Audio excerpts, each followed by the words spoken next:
Hello everyone, welcome to another episode of Music of the Week. As always, well, almost always, we have 6 albums to go through, so let's go through the 6 albums. First off, we have Aesop Rock with his new album Black Hole Super Rat. Now, Aesop Rock is a name I keep thinking is more recent than it is. This is his, 10th album or something? I'm giving this one an A. I thought this was really well done, honestly. His performance has, a lot of charisma and humour, and, yeah, he just comes off really well. The guest spots are all really good too, but it is mostly Aesop who does the carrying. Production's great as well, he handles that himself. It's probably my favourite part about the album too. Just a really organic and dense mix, which is really well layered, and the sounds flow out really wonderfully. There's great beat work as well, and solid sampling and placement. Again, I'm not really great with naming samples, but I know there's just some really good beats. That's my main focus, is just, really good beats and then nicely put in some really nice places. I like the unique lyrical theme of focusing on these smaller experiences and moments in life, even if the writing can feel a bit much. That's always sort of been part of what makes Aesop Rock work. He's always written on a deeper level than people think, but he's always been a much smarter guy, and I'm not really a smart guy, so it took me a while to keep up with it, but I like the rhyme schemes, I like the multis. There's just really good layering there. Pacing is good too, it can meld a little bit. Times in the album is, hang on, let me check really quick. I know it's long, I didn't mean to scroll down. 1 hour, 8 minutes, 10 seconds. So that is worth bearing in mind if you are going to listen to it, and you should, it's a good album.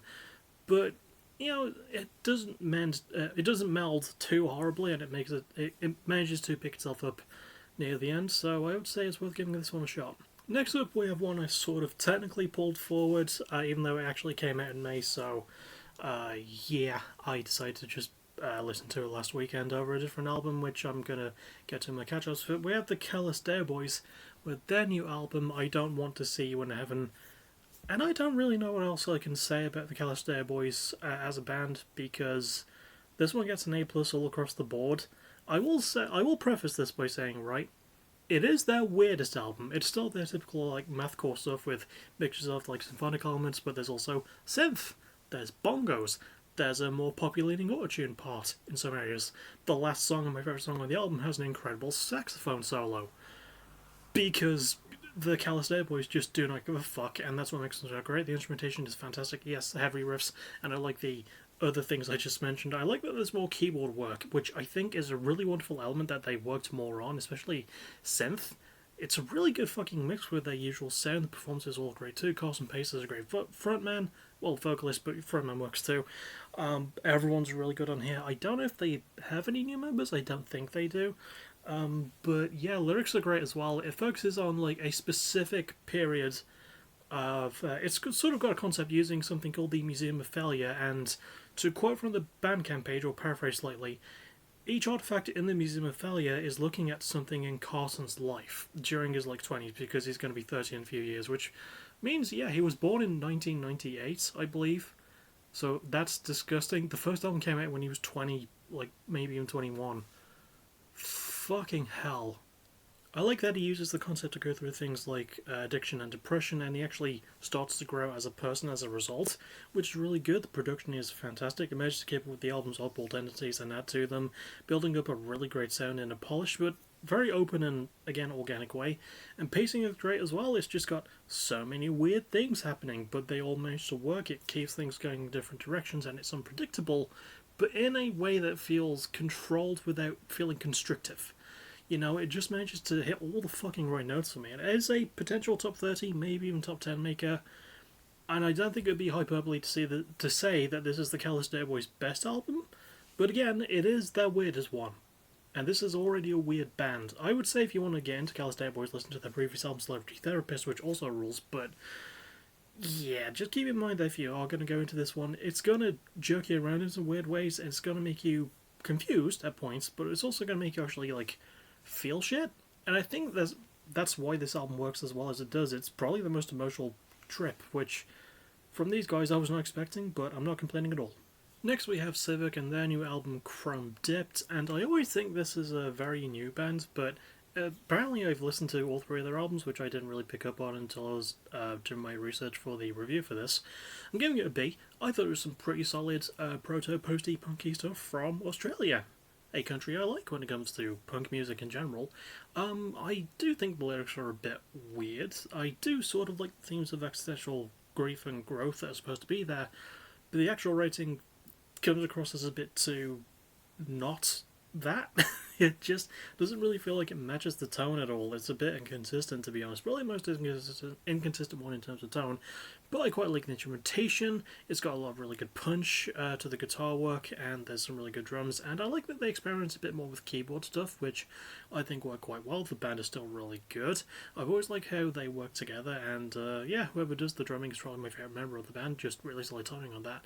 I do think the pacing did need a bit more work. It's got good experimentation to it. It's the first album to really work with other sounds, but the main core sounds repeat a little bit, and the song placement feels a tad off. Like the last stretch of the album is actually I was going to say solidly weak. No, it's surprisingly weak, is what I meant to say there. I do like the production though, handled by Kieran Callanan, who I don't think is a member of the band. It doesn't really take away from anything, and it makes the small moments pop really nicely. I just wish that this one was a bit more consistent in some places, but, this is still a really good band. Still a really good band. I do still quite like Civic. I do think that they have some work to do in terms of some areas, or maybe it's just that Protopunk is a genre I'm going to have to start getting used to, because I don't really listen to a lot of it. But, if you want some good proto-punk, this is good proto-punk. Next we have Garbage and their new album, Let All That We Imagine Be the Light. Now, this is a band I keep thinking is Scottish, and I keep thinking I've done a backtracking episode for. No, they're American, but the lead singer is Scottish, and I've never done a backtracking episode for them, which is weird because I could have sworn I did in Season 5. I'm giving this a B- though, right? And I'm not as keen on this album as a lot of other people seem to be. I feel like I've made this comparison several times this year. I know I have, because one of the most talked about albums last year was Bratz, and I didn't really fully get on board with it. I thought it was good, I just didn't think it was as great as everyone else is saying. I feel the same way about Let All That We Imagine Be the Light. I think their last album, Narcos No Masters, was a lot better. I do sort of like the attempt at a positive lyrical theme though.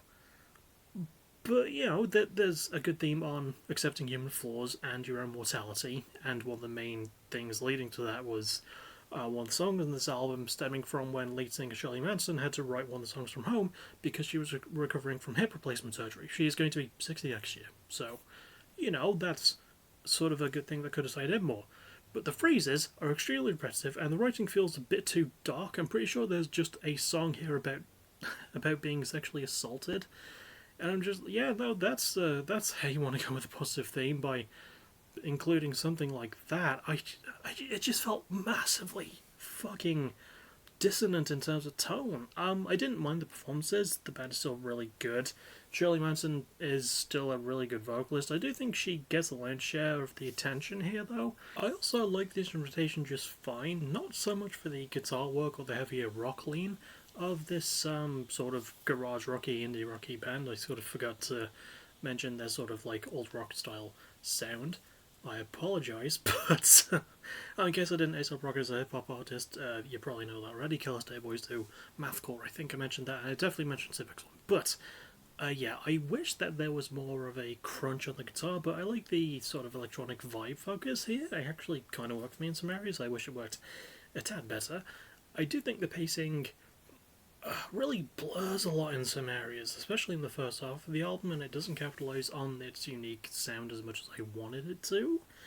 And production's still good though. It's really organic. It's probably my favourite thing about the album, and it does a lot of the hard work. It does a lot of heavy lifting. But man, I feel like people are hearing something in this album that I'm not fully getting, and I've listened to it a couple of times, and I'm just I just got a little bit bored at times. I think it's just the band's reputation which keeps this from getting a C+ or something as opposed to a B-. But yeah, I kind of wanted a bit more out of it. I don't know. I think it's just because No Gods No Masters was really fucking good, and I feel like this one lacks a little bit in some places. It doesn't fully go in as much as I wanted it to, but I still enjoyed it. Next up, we have the obligatory debut. Woo! We have a post-hardcore band from Cambridge, England named Indifferent Engine, and their first album, Speculative Fiction. I really enjoyed this one. I'm gonna give this an A minus. I thought this was really fucking good. A really good first go for these guys. One thing that caught me immediately, and it's something a lot of other reviewers noticed as well, this band really went in for emotion. I couldn't really find much in terms of like actual themes. I think there's mental health based stuff, I'm not sure.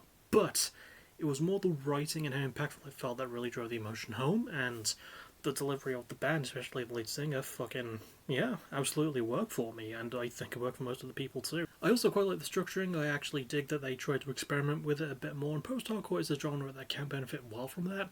I do think it can be a little bit overly ambitious at points, but I still liked it when it managed to rein itself in.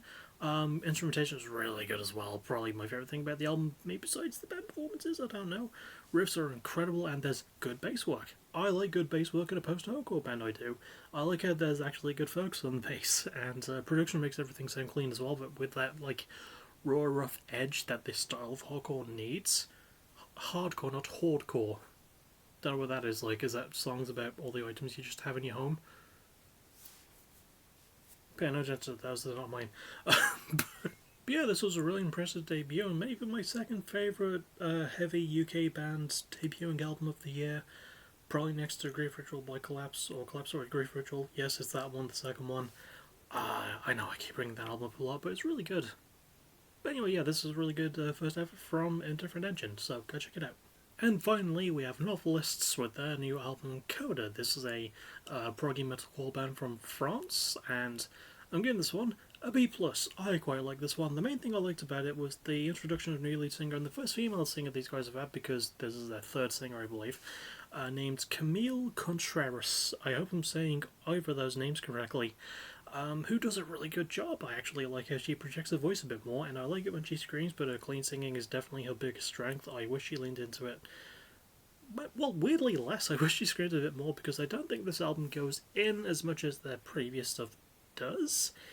It can feel a bit by the books at times, and, you know, it's got some inconsistent song flow, and, like, I think it is sort of a genre issue for me. I feel like it's a bit oversaturated in some areas, prog metalcore, but yeah, that could just be because I went up unwittingly listening to a lot of it. I still liked it though. Obviously, I still like the album.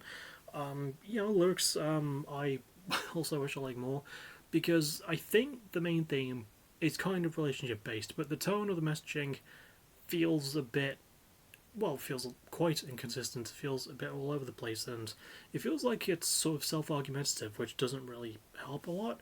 It's not terribly written. It just needed a bit more focus, or needed to be more focused rather.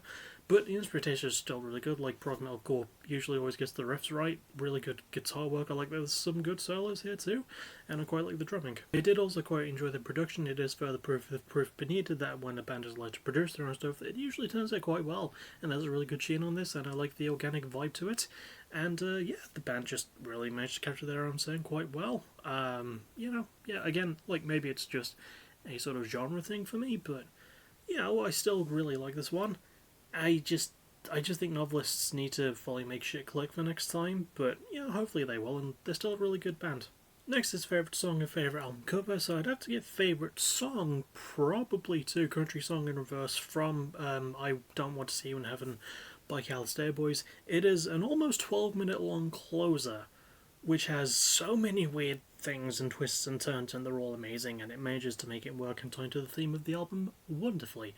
Fair album cover is kind of difficult. We had some good ones. I'm torn between giving it to Aesop Rock's Black Hole Super, all that we imagine being like Garbage, and I think just because it's a bit more pleasant to look at, I'll give it to Aesop Rock, but Garbage's one is a very close second, but I'll give it to Black Hole Super by Aesop Rock, and not going to do any next weekend listing thing, because yeah, I was just say we're in June now, and I've got to sort out my albums for the month yet. So yeah, you're not gonna get that.